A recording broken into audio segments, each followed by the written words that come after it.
来了来了，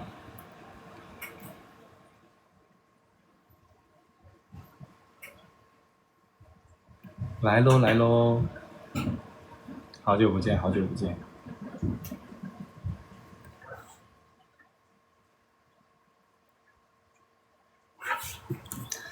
Hello，大家好，我是熊艺文。然后呢，这是我第二次来到临沧。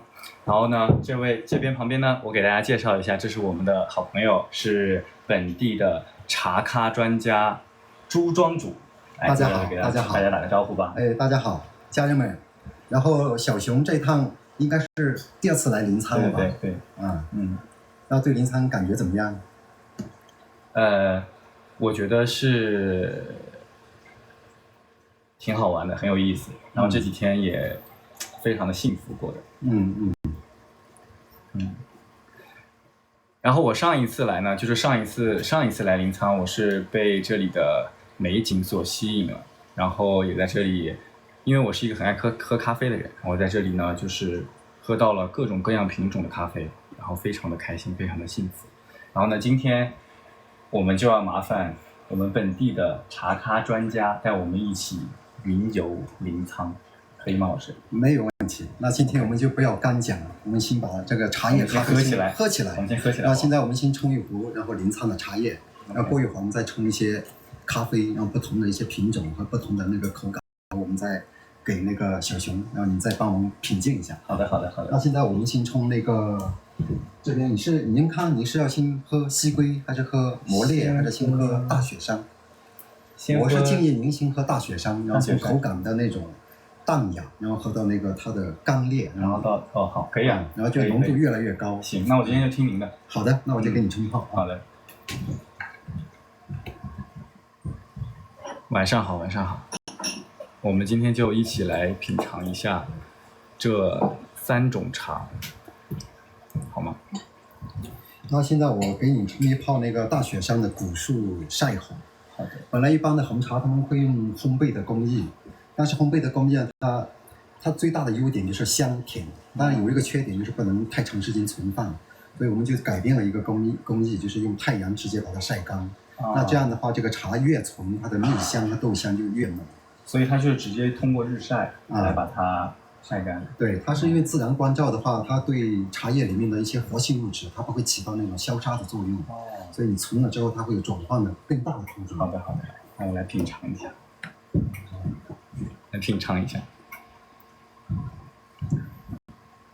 然后这个茶叶呢，因为红茶我们不能用特别高的水温，然后我们只会用到92度的水温。92度。对，因为水温太高的话，这个红茶会把它的这个茶叶里面的一些儿茶素啊，还有那个内含物质出来太多，就请出物质太多的话，会导致那个红茶会有一点点发酸。所以我们会把这个水的温度控制在90到92度。到92度。对，让它温度稍微降一点。看到没有，都是知识点，还是很讲究的。也没办法，我们就祖先要世世代代就在这边做茶。这个是要滤一遍是吗？这个是我给它烫一下这个我们的这个盖网，然后让它这个温度然后保持在90到92度之间，然后不要温度掉下去。我俩就2个人的量，然后我就用了4克的一个小的量。好的。因为今天可能你要喝好多种茶，所以我把这个量然后稍微降了。今天可以喝好多种茶，好多杯茶。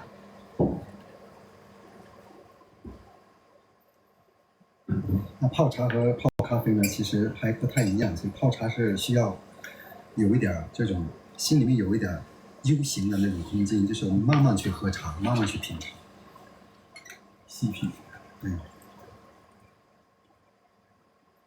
你看小熊，它第一泡的汤色并没有那么好，它有一点点琥珀色，然后再往后它就会有那种红酒的那个颜色就会出来。是会越泡越深是吗？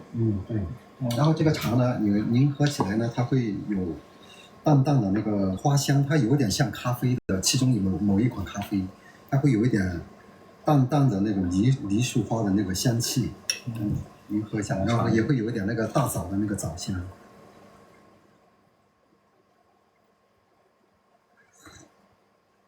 那同时这个茶的冷杯里面呢，它也会有咖啡的那种焦糖感。就是它喝起来是不是感觉很甜？但是它不能叫甜，因为在中国的古文化里面，那个我们不能叫甜，叫甘。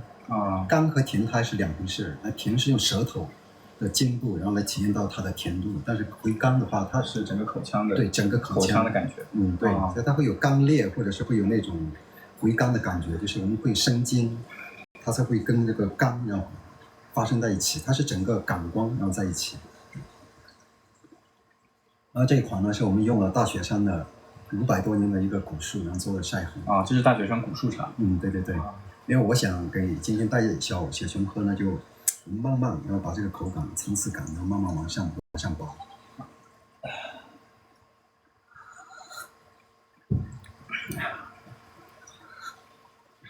然后这个口感确实是很好。然后我喝完这泡，我们再接着深入再喝第二泡，然后第二泡它的那个浓度就会慢慢往上升，就包括它的一些回甘度啊，它的一些甜度啊，然后还有一些焦糖感。其实我对大雪山这个地方我是很熟悉的，因为我去过这个地方。然后呢，大雪山就是我印象最深的一个事情是我在那边看到了一个古树，就是一棵古树，它是横卧在山间的，然后整体它特别像一条龙，它是这样子横卧，然后龙头是朝的那个山下的，然后我在那个上面产出了非常多的照片，非常好看，然后它整体的感觉就是非常的有那种宿命感。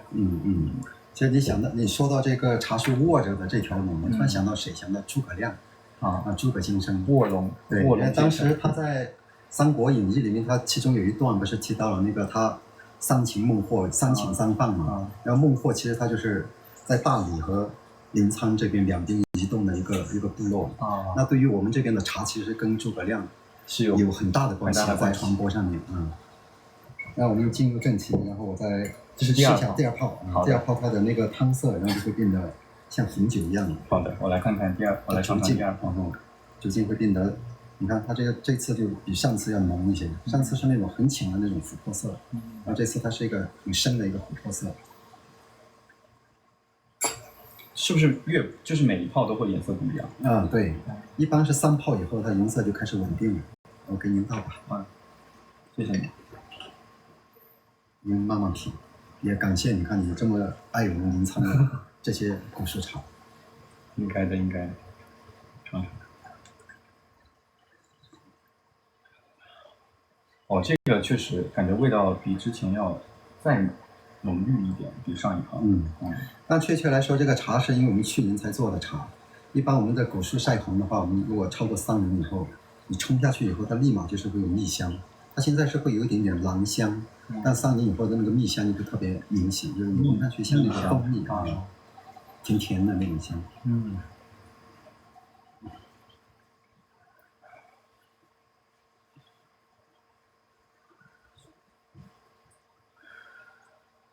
哇塞，喝得很舒服，感觉。你还是那个小熊，你要少喝一点，因为今天要给你喝的是很多茶。行，所以我们每一泡我们就尝一点点。好的。你就倒在这个我们的出水这就行了。质感上有没有一些什么微妙的质感呢？谢谢。就是我感觉喝进去之后，因为今天的天气其实挺凉的嘛，然后我喝进去之后，感觉这边就是很通透的感觉，整个身体都热起来了。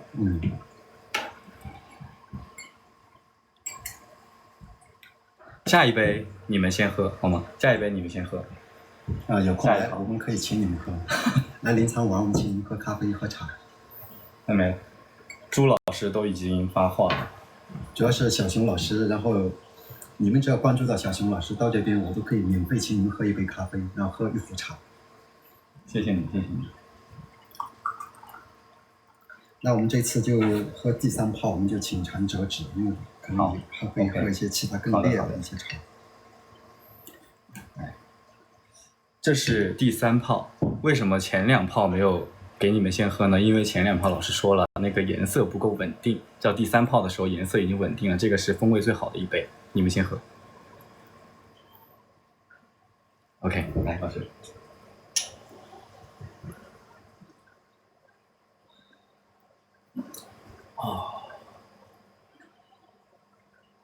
就特别甜。然后它会有一点点那个叫儿茶素里面的那个，不是儿茶素，是当宁里面会有一点点微涩，然后那个涩它就会带来舌根，然后味就是有那种回甘的感觉。对，大概10秒以后我们就会有一个回甘的感觉。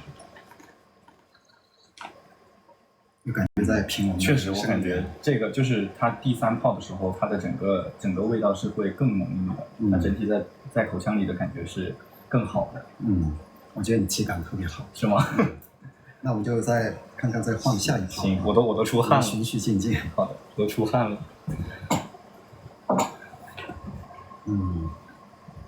你们喝到了吗？刚才那杯？你看。小熊这一泡呢，我用了一个西归的古树这是西归的，对，研发了一个新的工艺叫炭焙白茶，它是那个岩茶、红茶和那个白茶3种工艺融合在一起的。所以这款茶里面呢，我们叫它什么茶呢？叫一款没有老灯味的茶，没有老灯味的，有咖啡味的茶。这是有咖啡味的茶对，因为它毕竟是有过烘焙的那个过程所以我们这个茶呢，在德国的那个欧盟普洱茶叶协会那边，我们会卖的比较好。然后他们就欧洲人会比较喜欢这种，就有烘焙像咖啡然后香香的、甜甜的这种口感的茶。其实对于西归来说，这个名字我很熟悉啊。就是我第一次听到西归这个名字的时候，我觉得它是一种就是有一种昔日归来的那种诗意感的那种名字。然后我去到那边的时候，我看到的是就是茶树，它是长在石缝里的，对吧？然后它长在石缝里，然后整体就是我当时其实很震惊的，我其实没有想到是这样的一个样子，对。然后我看到了很多那种茶树都是从石缝里这样钻出来长的，对。然后你看它《陆羽茶经》里面的第2篇呢，他就讲到，他说茶之上者生于浪时，这个浪时是什么呢？就是烂时出好茶，对，是吧？对。然后中国有一句成语叫做海枯石烂，海枯石烂就是它是描述了一个时间的长度，这个时间特别长，就是要把海让变干，把石头自己风化让变成浪，就是它需要几千万年的一个自然风化的一个过程。然后那么这边我们的所有的茶树都生长在这些石头在风化那个过程，然后从沙子变成土那个过程，那这个那个石头里面就风化很多那种有机质、无机质和一些微量元素，比如说像对人体有好处的硒啊、钾啊这些，然后抗氧化的，然后包括我们自己去喝起来，然后对我们肠胃比较有好处的一些茶。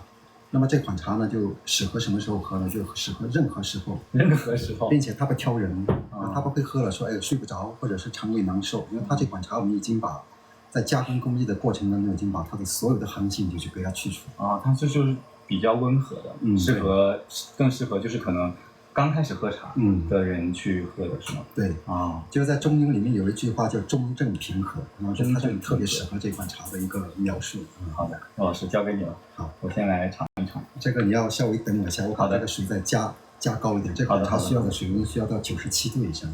哇，好精确！就是刚才是90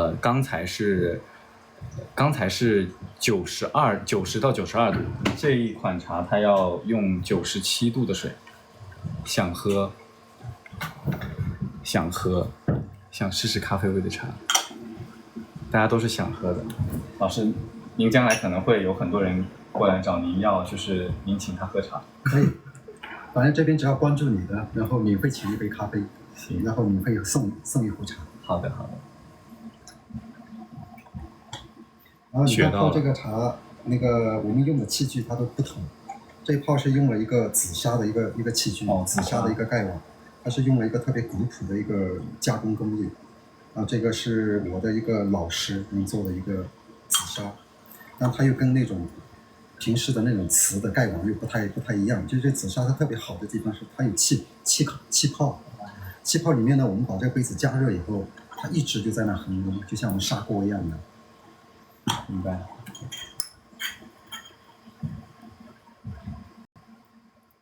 想喝了。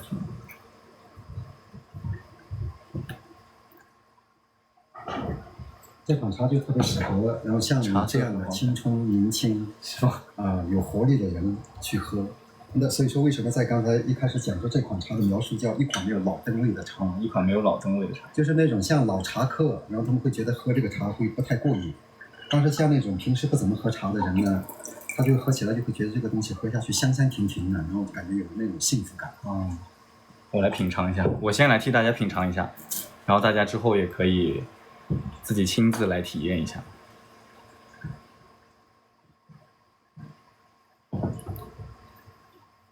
瞬间觉得自己喝的不香了，没有，我觉得每个人手上的都是好的。对，其实是适合自己，对，自己喜欢的是最好的。对，适合自己没有什么东西是我觉得最好的，就大家觉得是最好。就一定是他觉得说，哎，这喝起来适合他，对，比较舒服，那这个可能是适合他觉得喝起来会比较好。这个确实，这个茶色我感觉它就清亮一些，好像。然后你闻一下，它就有那种咖啡的那种烘焙的那种感觉。是吧？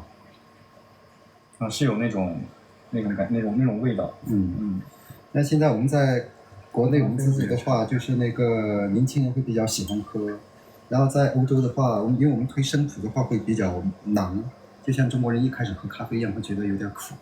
所以我们就先给欧盟那边的，我们是给他们新推的这款茶，因为他们比较符合他们的一个饮用习惯。我要来品尝一下。然后这款的工艺就会比较复杂。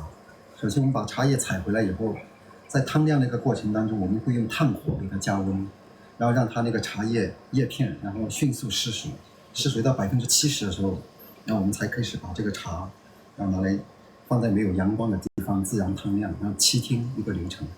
那还是很复杂的，就是它是看上去是那种好像没有什么加工工艺，但是在时间的这个长度上和对它的呵护程度上会比较精细。那就是整体它就是比较娇贵的那种，是吧？其实就叫大象无形。就看上去好像没有什么加工工艺，但是你对它的那种认真程度要比快速去制作一个茶要更用心。它就是需要的时间更多。然后并且它在茶叶在最后快要干燥，然后它水分还有20%的时候，我们还要再烘焙一遍，然后把茶叶用炭火焙干。这个确实，我刚才喝起来，我感觉它是更加的清新一点，然后它没有那种苦的味道，我几乎喝不到苦味。这个不会喝到苦的。对。然后它的耐泡程度又特别高，然后一泡茶起码我们能喝30泡，就30泡。对，弄一次能泡30泡。就是我可以喝30杯。我俩如果我俩不换茶的话，应该能喝到我俩都喝到茶醉。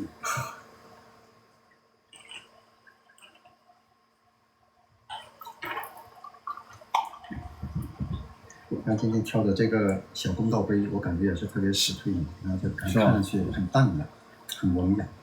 我给大家看一下这个茶的颜色，就是对比起刚才那一款茶的话，比起西归的话，比起大雪山的话，这个就是更加的会清亮一些，然后你喝起来就是更清爽。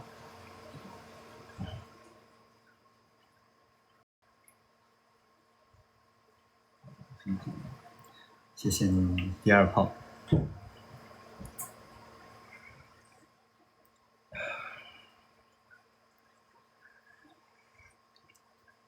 我觉得这一款其实也不一定啊，就是我觉得应该会更适合大家一点。这一款茶的整体感觉也很适合我，我觉得这个就相对来说，我更喜欢这个的这种味道。那就证明其实你的嘴巴也是很挑的，因为这款茶目前我所知道的认识的做茶的朋友们，没有人在做这款茶。因为我研发这款茶也是花了4、5年的时间才把这个确实是研发出来，很好喝，而且主要是它有那个咖啡的那种那个味，那个调性，对那个调性，然后它又很清爽，整体喝到嘴里就是很清爽的感觉。这个好喝。西归，对，它叫西归，喜欢甜一些。这个其实它就是有一种那种甜甜的感觉。大美临沧。我们临沧的主要的词语我都知道。大美临沧，应该是来过临沧的朋友吧，家人。他们应该都很喜欢临沧，是吧？都很喜欢临沧吧？是吗？这是第3泡，好，依旧第3泡，你们先喝。晚上喝这个不会睡不着，因为老师刚才说过了，他是说这款茶是适合于任何时间喝的一款茶，所以它是不会让你睡不着的。因为它这款茶呢，它主要的特点，我们就是要让更多不怎么喝茶的人去接受它，所以我们在加工制作的过程当中，用了我们自己的工艺，然后把更多的咖啡因和咖啡碱然后去除掉。所以你喝上去，它不会有让你说提神醒脑，它会让你内心感觉到愉悦那所要的效果是不一样的。那么如果等到我们下一泡我们再上我们的磨炼的时候，跟这个就是相反的。然后那个就是要让大家提神醒脑，然后感觉到这种男子汉的刚烈。磨炼像将军一样霸气。将军是以前我的外号。是吗？以前我在大理丽江的时候，让别人送我的外号就叫将军。你知道为什么吗？因为我喜欢下棋。每一次他们都要叫我。下象棋是吧？对。将军老下不过别人。那这个我俩有最后喝一泡。最后喝一泡。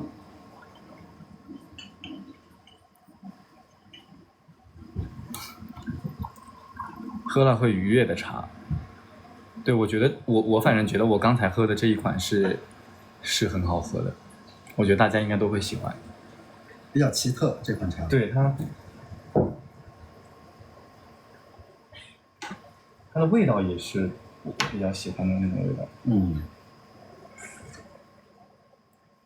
当然，像那种喝生普的老茶客，他喝这个，他就会觉得说，哎，这个滋味好像差一点，就苦味不够，涩味不够，对，因为当时追求的结果不一样，对，就不要求。像我爸爸那个年龄，他喜欢喝的茶应该就不是这一种，他应该就喜欢喝那种浓一点的。对。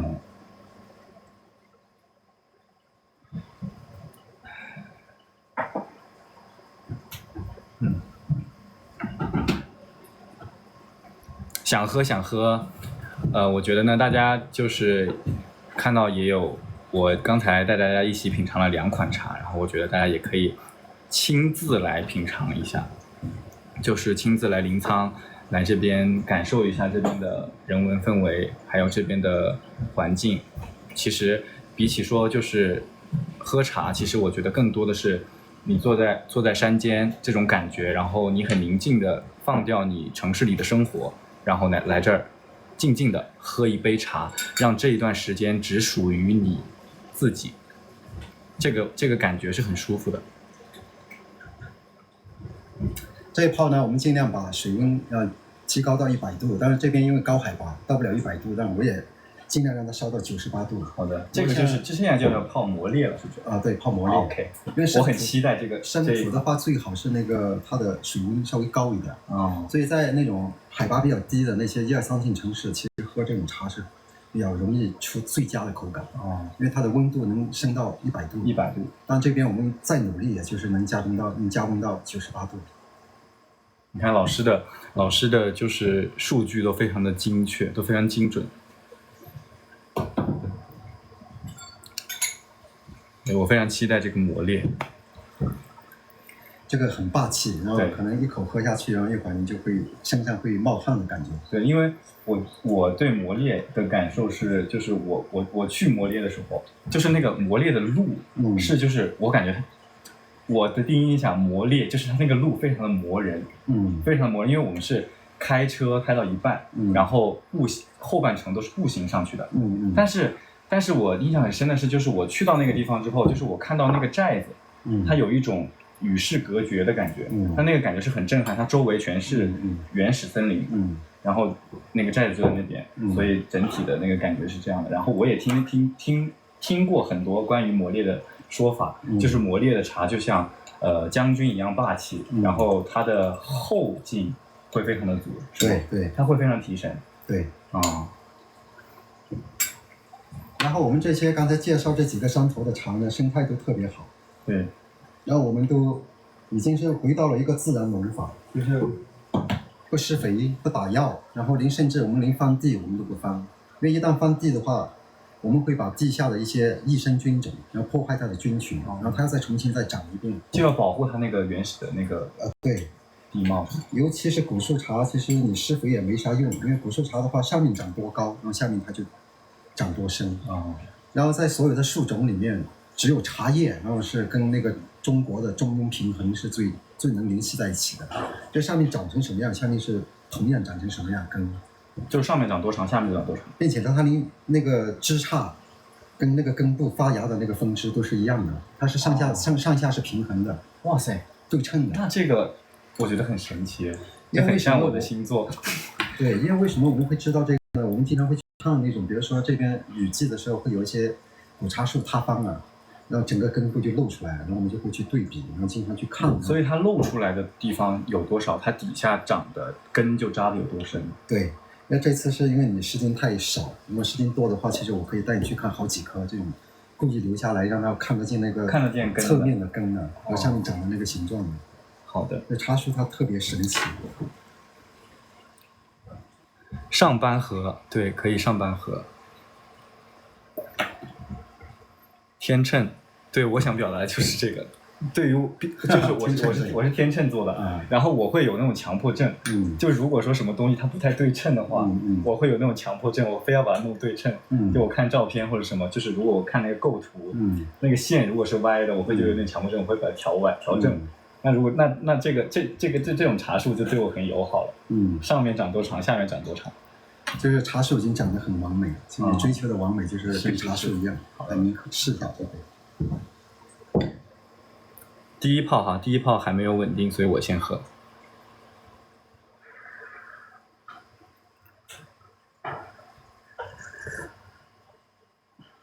哇，这个明显不一样。对，明显不一样。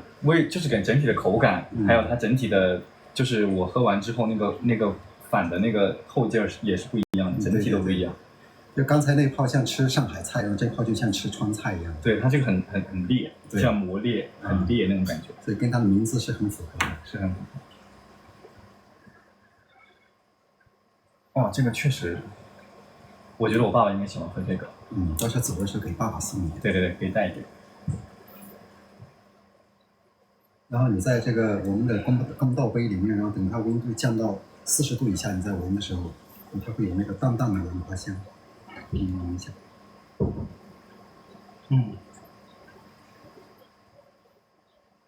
是的，挺香的，整个杯子的感觉是香的。哇，这个真的，我喝一杯我就已经开始冒汗了，喝一杯就已经冒汗了。所以说这个叫男子汉的茶，它确实不太一样的。我入口第一口就感觉很不一样。那小熊，我们就这款就少喝一点啊。好，因为喝完这个茶，好像我还得给你推荐，再试喝一些我们这边本地的一些精品咖啡啊。对，我还要喝咖啡。那我是非常期待咖啡的，因为我非常喜欢喝咖啡。我就是一个咖啡脑袋，就我每天要不停的喝咖啡。我跟你一样的。是吗？我早上如果没有喝咖啡，我就感觉好像没起床。对，我感觉我早上如果不喝咖啡，我这一天就没开始。从喝咖啡那一刻，我这一天才开始。是这样的。磨烈确实不错。叫什么叫生活无解来杯拿铁？对。来，然后一杯下肚，我们就可以开始跑课了。来，我们来，你们先喝第二杯给你们喝。敬大家。来，敬大家。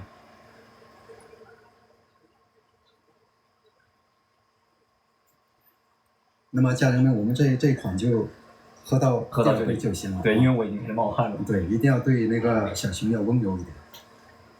大家都很温柔的，等他们来找您的时候，您也对他们温柔一点，对他们好一点，可以吗？给他们喝点好喝的，然后可以给他们聊聊天，然后跟他们多讲讲话，可以吗，老师？如果他们有要求的话，我甚至可以像我俩今天晚上喝一样的，慢慢陪他们品。对，可以。金老师，那我们就开始冲我们的咖啡了啊。好的。我看我先给你来3款吧，3款行不行？可以。我量少一点，然后这样我两个人喝，然后喝1个人的量。好。然后这样的话，你又能多喝几款。能够多尝几款啊？对，可以的。那么首先我们再喝一个也是从新喝淡雅的开始吧。我们喝一款那个黄波邦。这个黄波邦它是咖啡里面，颜色会跟很多咖啡不太一样的，就是它成熟以后是金黄色。那很多人认知的咖啡果，它是叫樱桃咖啡，就跟那个樱桃长得是一样的，是猩红色的。这一款它是长得金黄色。这一款呢，它主要那现的在这个是豆是吗？咖啡豆是豆，要手工要手工磨。好了，我们老师要来展示了。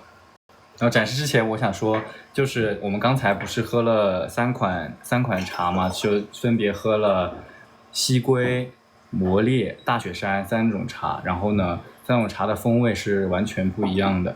然后我觉得像临沧这里就是这种生态多元化发展的一个城市，我觉得非常推荐大家可以自己来亲自体验一下，来享受一下坐在山间喝茶喝咖啡的这种感觉，把时间真正的留给自己。大家可以亲自来体验，因为我不管我喝多少杯，不管我怎么跟大家表达，它都只是我自己的主观感受，希望大家可以自己来亲自体验，好吗？然后也可以来找我们的朱庄主，找朱庄主玩。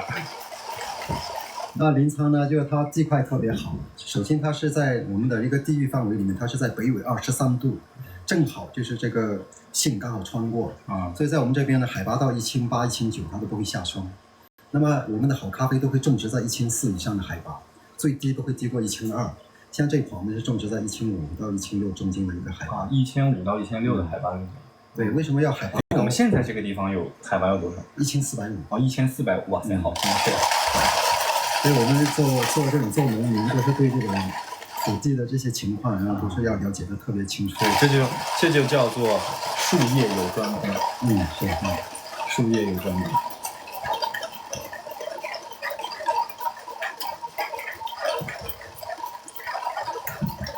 大美临沧，我们刷起来大美临沧好吗？大美临沧。因为我是觉得这里，我真的觉得是让我觉得非常舒服的，就是整体。我不管是上一次来还是这一次来，我都会觉得这个城市是一个幸福指数很高的城市。就是如果你在城市里平时有压力，然后你都可以到这里来做自己，躲一躲，然后看看各种美丽的风景，然后在这个美丽的风景中去体验咖啡，体验茶。大美临沧。小熊，你要不要闻一下干香？行啊，这一款呢，它我其实我很喜欢咖啡豆的味道，因为我在家里，就是我开车的时候，我会在车里放咖啡豆，就是因为我很喜欢那个咖啡豆的味道，就是我觉得闻了之后我会很舒服，就感觉到很幸福的感觉。对，我也是喜欢放一些散的咖啡因，然后放在车里面，就闻着那个感觉就对，因为它那个咖啡豆的味道，它会。随着那个时间，它会越来越没那么浓。它放在车里，它那个味道就是刚刚好，和那个车载香氛或者什么之类的，它混在一起，那个味道我特别喜欢那个味道。那你描述一下这款你闻到的味道。这一款，这个是算是中烘的。对，这个是浅中烘的。浅中烘的。那你还是厉害的。是吧？因为我真的很喜欢喝咖啡。是花香调吗？对，其中有一个味道是花香。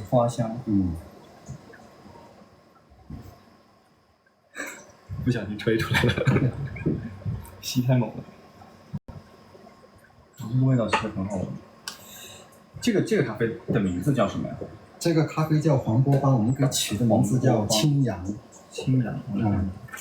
那听上去很像那种武侠小说里面的那个名字，但其实我们是从《诗经》里面调出来的2个字组装在一起，然后把它变成一个比较中国化的一个名字，就感觉就是我们自己的品种。对，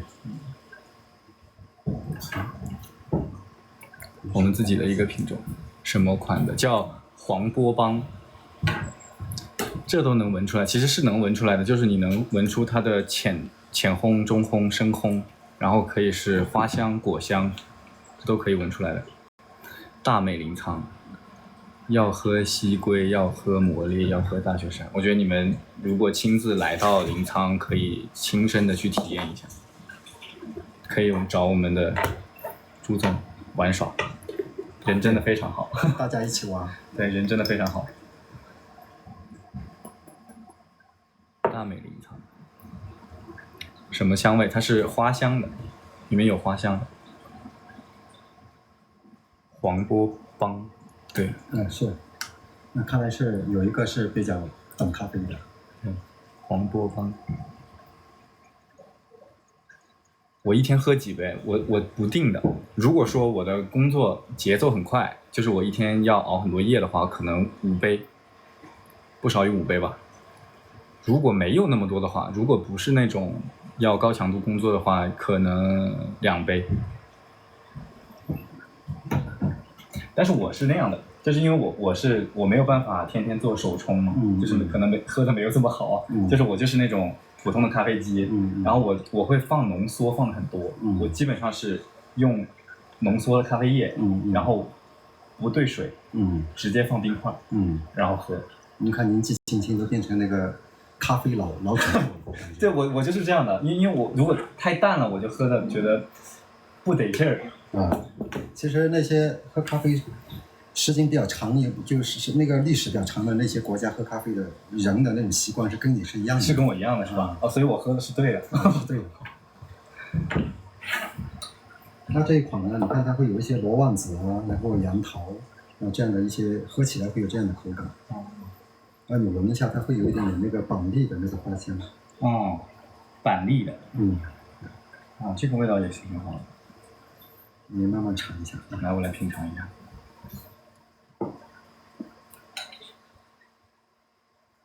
就是凡是出好咖啡或者出好茶的地方，它都有一个共通的一个地域，就是在它这个地域的东面要有一条大江大河。所以你看，我们整个临沧出那么多的山头茶，出那么多的好咖啡，就有临沧江。对，就是我们在澜沧江。澜沧江。然后我们是上午晒太阳，早上晒太阳，然后下午太阳最烈的时候我们不晒太阳。那这样的话，茶叶和咖啡里面的咖啡碱、咖啡因、单宁的这些含量就可以下降，然后就变成一个低因咖啡。它的咖啡因就会降低。尤其是像一些那种喝咖啡的人，然后他对咖啡又很上瘾，然后这些人他们就会追什么？就会追咖啡因含量低一点。他们主要是要过一下他的嘴瘾，然后闻一下那个味道。对，但是不能过多摄取咖啡因。对，过多摄取咖啡因是不太好的。但是我是那种，就是我喝咖啡，我感觉我一天喝再多杯咖啡，我都能睡着觉，特别耐受。对，我咖啡特别耐受，因为我有一些，因为我妈妈是咖啡不耐受，她可能喝1杯，她就开始会有那种不耐受的反应。但是我是喝多少杯都没有这个感觉。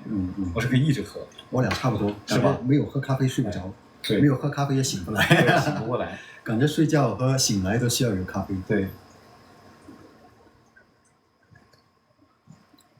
七彩云南大美临沧。那临沧这块地方，它还有一个特别牛的地方，就是它会有很多的云雾。就比如说我们这个临沧的话，我们今天其实就有很多对，尤其在干旱的季节，然后它有了那个云雾的滋养，所以在干旱季节能给茶叶和咖啡补充很多的水分。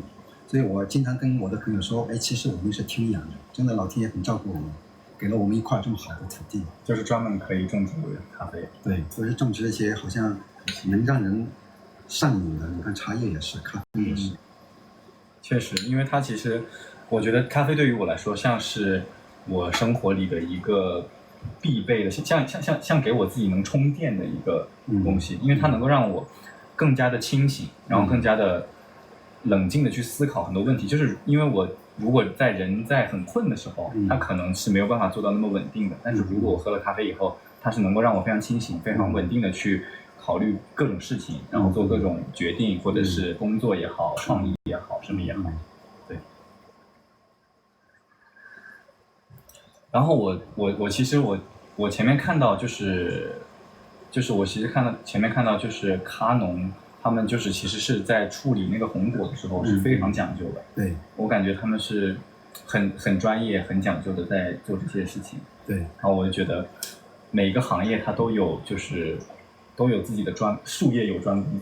我觉得真的很厉害，我很佩服这种就是不管任何行业它非常深耕、非常去往下钻的这种精神，我觉得是很厉害的。对，所以说在这个过程当中，因为像我们的话也跟那个欧美和日韩的一些大企业在做合作，那么这些人对这种品控啊，然后对生态环境啊，然后这些都要求都特别高，所以我们在这个合作过程当中，他们倒比我们进步很多。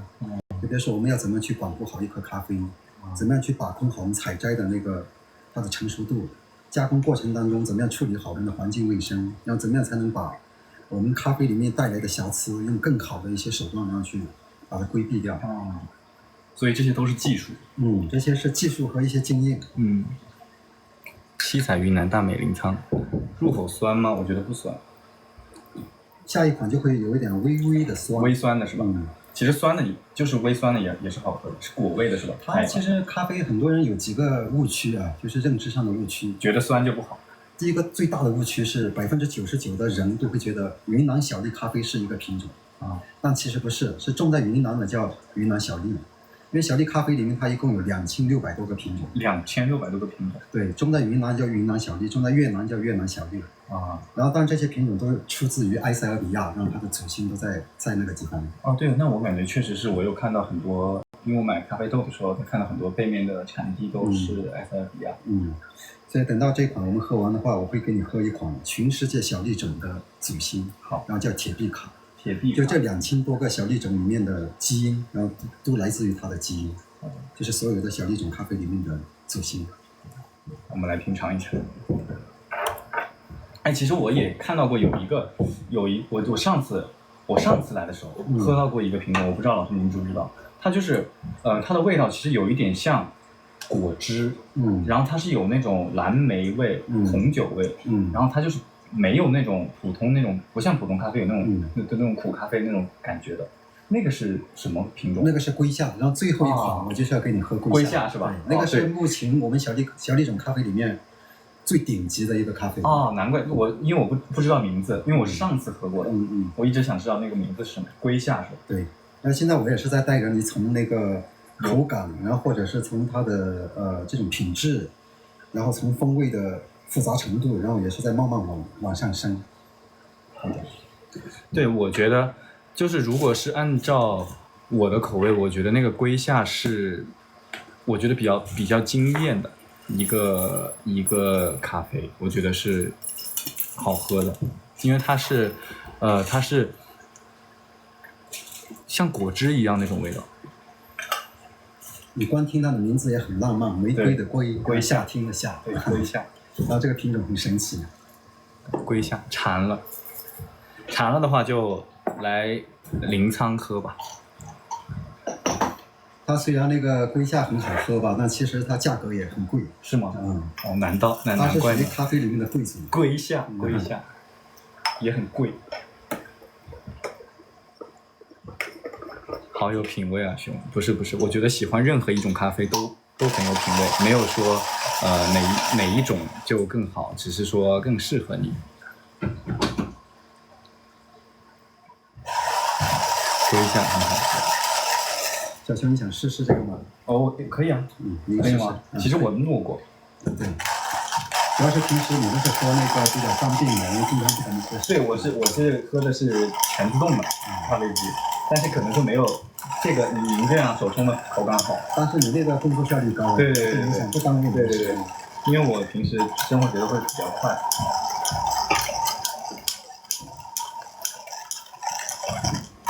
来，这一杯我来磨了给大家喝好吗？我来磨这一杯。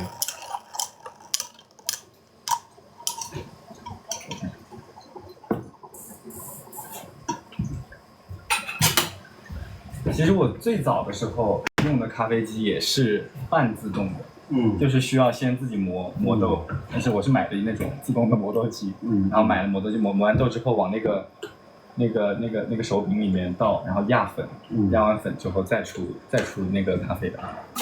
那就是你喝咖啡机是时间很久，很年轻的时候就对，应该说很小的时候。对，我应该很小的时候就喜欢喝咖啡了。所以你是很洋气的。不是，就是很爱喝咖啡。因为我不是很爱喝甜的东西，我喜欢喝就是稍微苦涩一点的东西。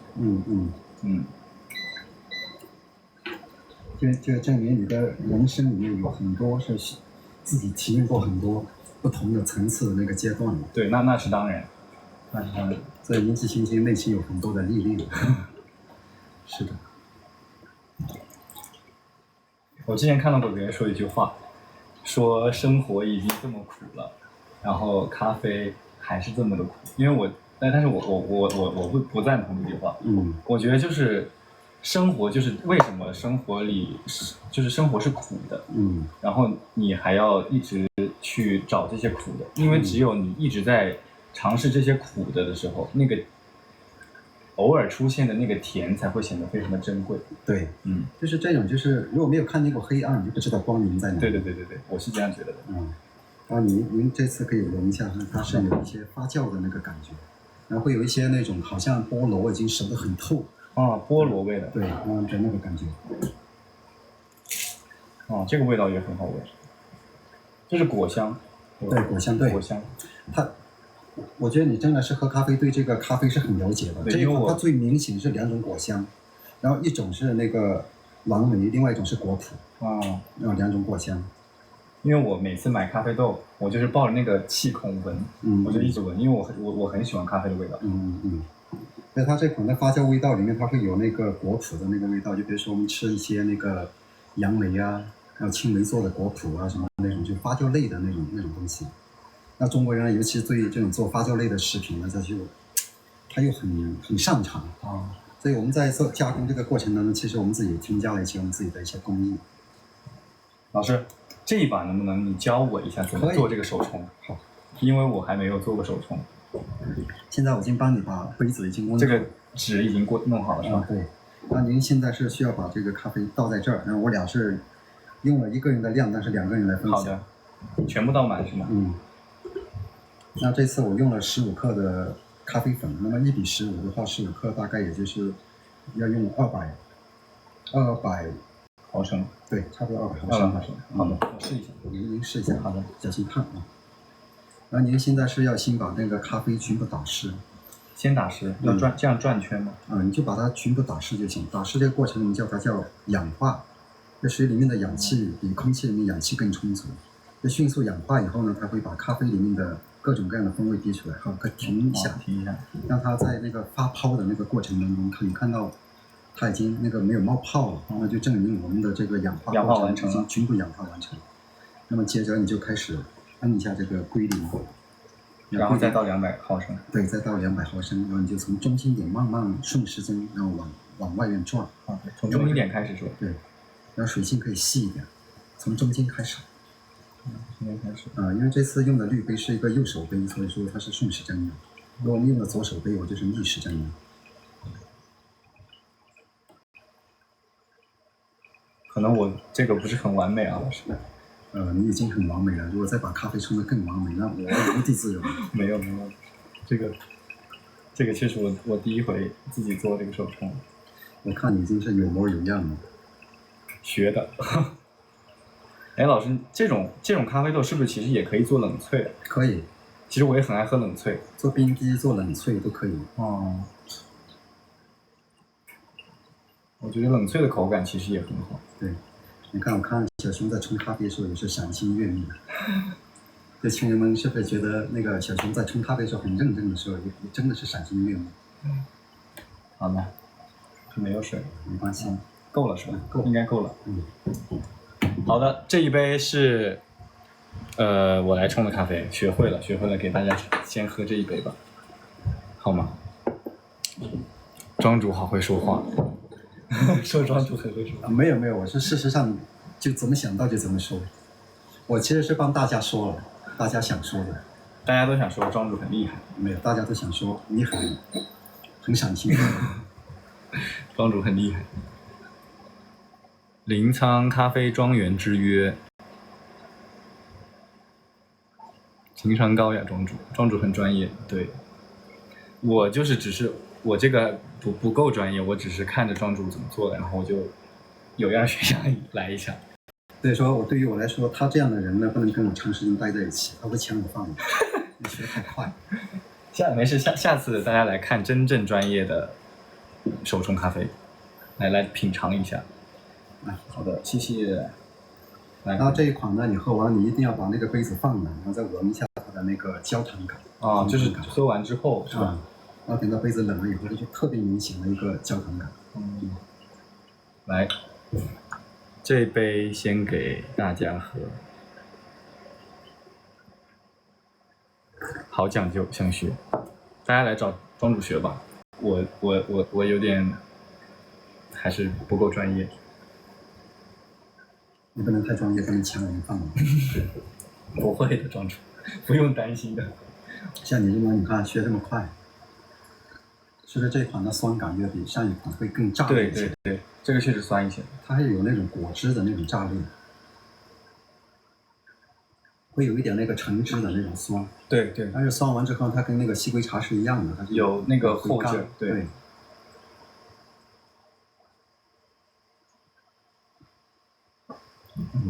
好喝。还要再来一杯还是？再来一杯吧。确实好喝。等一下，有点闻一下那个冷。行，有点喝上瘾了。想来这边，那就来吧。我觉得，因为我说的这么多，感觉不如大家自己来自己体验一下。小熊，你现在闻，然后就会有很浓的那个红糖味道。哦，对，有很重，有很重的那个味道。哎，我们再来一杯，我就给你换了。我们是不是就要喝那个最天花板的龟夏是吧？对，也就是今年我们拿到那个总统奖的那个总统奖。这款呢，它对那个种植的环境特别苛刻。首先，我们不能种在跟那个旁边有其他品种的地方，我们现在种的都是在原始森林中间有一块地，然后隔绝其他品种1公里以外，然后海拔到1650到1700的一个海拔，所以它的纯净度啊、干净度啊、颗粒度、饱满度，然后它都特别够。尤其是它会有那个白色那个花香，就是像茶花和茉莉花香，然后都会特别明显。一会儿我们就尝这个龟夏，期待龟夏。斩获多项赛事金奖，临沧咖啡实属耐评。这个是肯定是有关注到我们临沧咖啡的。就这2年呢，临沧确实有点，实在是不好意思，就是像这种国际赛事的话，前3名里面总是有2名，然后被临沧拿掉，尤其是冠军。哇塞，这个实在是不好意思，这句话我觉得真的太有点水平。对不住。我觉得老师刚才用了一个就是非常平静的语气，讲了一个非常非常拽的话。他说实在是不好意思，我以为是真的有什么不好意思的事情，他来了一句实在是不好意思。这几年的这个国际奖项上前几名总会有咱们临沧的咖啡，很专业。实在是不好意思，对不住大家。看没有，我们的朱老师很有趣，说话水平太高了，好谦虚啊。没有，我就生怕大家觉得我在吹牛，所以说我怕得罪大家。不会，不会。我觉得这个是，我觉得这个是咱们，就是因为他在国际上取得的成就，应该是咱们整个国家或者是整个临沧的一个荣誉。我觉得这是完全可以说出来的。就各位同行，如果看见，然后也不要骂啊，阐述一下事实。就是这么牛，我觉得这就是一个很有荣誉感的事情。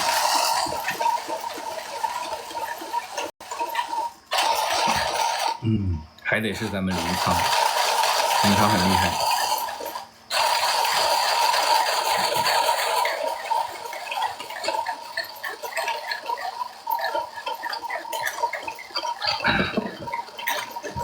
咱们今天其实就是真的就只是想带大家看一看我们临沧的咖啡和茶这些文化，还有让带我们的朱庄主给大家科普，因为我可能并不是那么的专业，然后让大家了解更多，让大家更了解临沧，更了解这一块非常舒适、非常多元化发展生态多元化发展的一个地方，然后带大家感受一下这个魅力。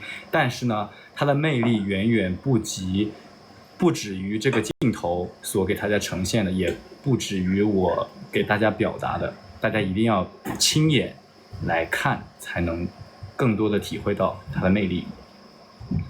对，其实临沧有很多的东西，就比如说我们这边有那个万五杜鹃花，都是古树杜鹃，对，杜鹃花是吧？杜鹃对，还有那个青理长湖，像澜沧江对吧？然后百年果树茶，还有几十种不同口感的各种各样的野生菌。然后这个我是觉得就是这边特别神奇的一个地方，就是它物产会很丰富。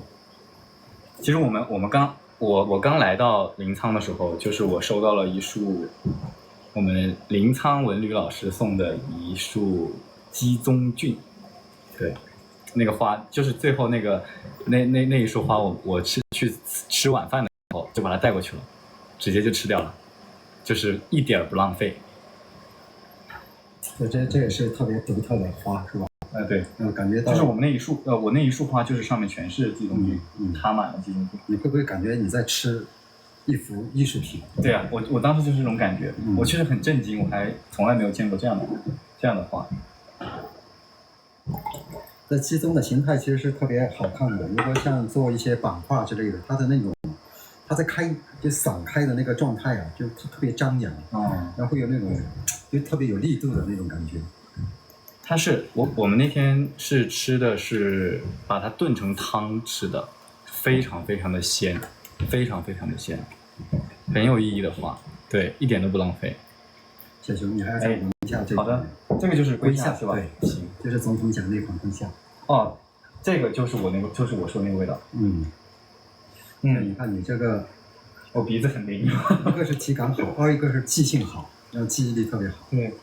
这个确实就是我很喜欢这个味道，它很特别，我感觉，就你闻那个味道，就感觉你吃了很多巧克力一样的那种感觉啊，对，它有那种巧克力的那种香甜味，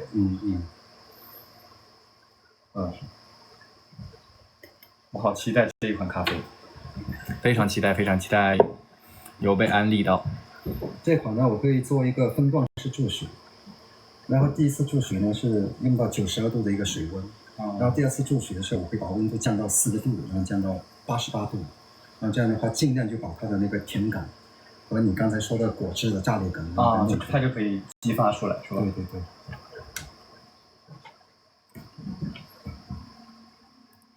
体会临沧的茶文化和咖啡文化。对，但是其实临沧远不止茶和咖啡，临沧还有非常非常多的东西可以大家来体验，大家来看。对，临沧是一个那个多民族聚居地，所以一个村和一个村的那种生活的方式都不一样，然后过节日的方式都不一样。然后临沧是除了全中国的地州市里面除了喀什以外，少数民族聚居最多的一个地方。那就是它的文化包容性也很强，也很强。所以甚至一个家庭里面，一家人可能会有4、5个民族。爸爸一个民族，妈妈一个民族，娶进了老婆又是一个民族，然后嫁出去的女儿又嫁给另外一个民族，那确实是挺特别的，就是特别好玩，就感觉那种民族大融合就在这个地方就发生了。那这次，那我觉得它的整体这里的包容性都会非常的强，大家都会比较尊重互相尊重互相的文化和传统。对，有一些山寨里面的朋友，他们会说好几个民族的话，随意切换。轻煮时光慢煮茶，这个说得好。轻煮时光慢煮，对，大家在说，大家在说。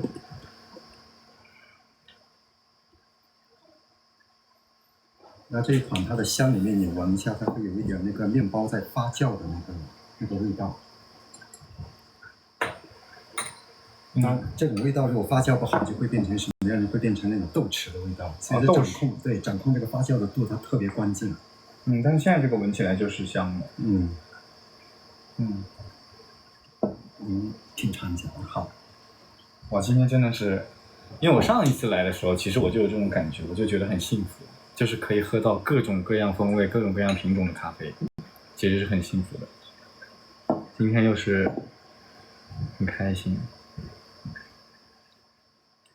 想喝了可以大家亲自来体验体验，我觉得来一个能闻到香味的手机，说想要通过这个手机闻到这个香味，那我们就等待那个穿戴设备出现的时候吧。对，我们可以云喝。对，我们可以，那就可以做到云喝了。但是在这之前，我觉得大家可以自己来体验，喝爽了。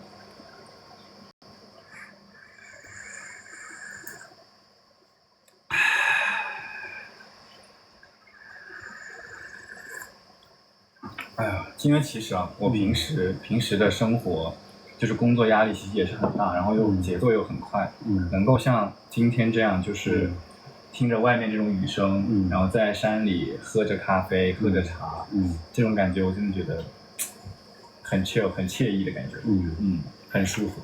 所以这个地方呢，又能喝茶又能喝咖啡，就像很多朋友问我说：“哎呀，说你在你的内心里面，你又做茶又做咖啡，哪一个才是你的白月光朱砂痣？”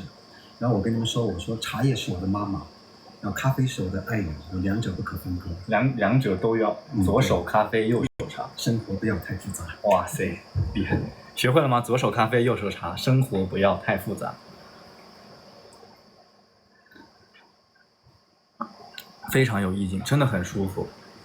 就是其实外面现在是有那种淅淅沥沥的小雨在下，然后其实如果不是我们现在在直播的话，庄主还有一个音响，就在直播之前，庄主其实是放着音乐的，但是为了直播的这样的一个效果，然后大家能听清楚我们讲话，所以说把音乐关掉了。如果你们真实的过来体验的话，这边还又有音乐，又有咖啡，又有茶，然后还有外面的美景，云海。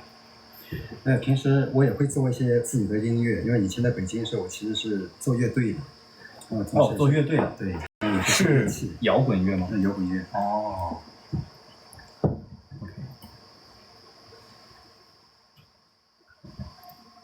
真的很惬意，对，两位都很会表达，因为我们在这个环境中体会到了很多的东西，让人很舒适。然后其实啊，如果说下一次我再来的话，我下一次再来的话，我想要去西归住，然后我就住在西归，然后我就可以看一看云海，然后看一看日出日落，然后在大山里走一走，然后能够感受感受大自然给我的馈赠，然后从这里汲取一些能量，然后再回到现实生活中去完成更多的事情，实现更多的价值。那就一言为定哦。Okay, 说话算话，不能给我放空号啊！我记得的啊，不会，一定要下次把那个更多的时间，然后留给我们西归。好的，你就住在这儿看看云海，我带你去采采咖啡，可以去看看果树茶，然后在我们的林子里面走一走，然后就会很舒服。好的，可以。去海口看日出日落，对的。反正呢，我觉得呢，就是所有的我的所有的表达可能都不如你们自己亲自来体验。然后呢，希望呢这个地方能够让你们更加的喜欢，然后更加的了解。那我们这场直播也就很 OK 了。然后呢，我们今天就播到这里吧。然后我们下次再见。再见喽，拜拜。然后大家可以来临沧，然后找朱庄主，然后来这边玩。大家朱庄主也说过了，对吧？也会请大家喝茶喝咖啡。只要关注到，然后小群了，然后我都请喝咖啡。对，看到没？说好了。说好了。一言为定。OK。然后我俩再见一下我们的朋友们。来。